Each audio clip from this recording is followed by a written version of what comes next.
When it comes to when I look at customers, right, it's basically twofold: existing customers and kind of going after the new customers. So obviously, given the growth kind of desires here for this region, a lot of that focuses on new customers. But from when it comes to existing customers, again, our retention rates are typically in the 95% range. So generally speaking, once the product has been used, it kind of is fairly the retention is fairly good. So the customer satisfaction, I would like to feel, is fairly good, right? But there's a lot of extra business that comes out of that. But I still feel like that is less of an issue because we have account managers and so on with a limited base of customers. We really are very, very close to them and kind of working through the entire kind of transition journey.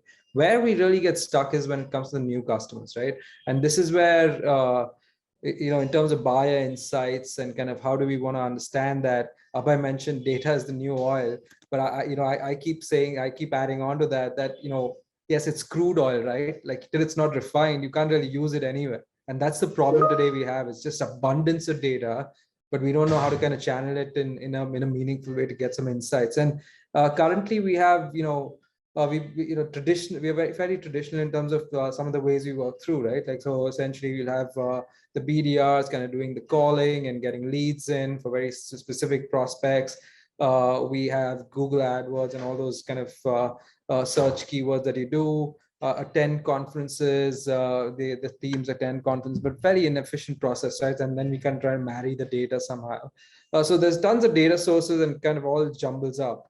And I think that's where one of the things which we really like to do going forward is try to see how we can leverage tools like LinkedIn and so on to try and kind of really channel that in a particular way where we, some of the peer groups and some of the best in class organizations who do this almost give a playbook to the sales team, right? And this is the playbook with all the kind of target accounts. This is what you want to go after. This is the kind of pitch you want to make. These are the solutions that are fit for 3 of these 5, but not for all 5. And how do you kind of really give that insight so that there's a very focused approach of going after what the customer wants, as opposed to just carpet bombing.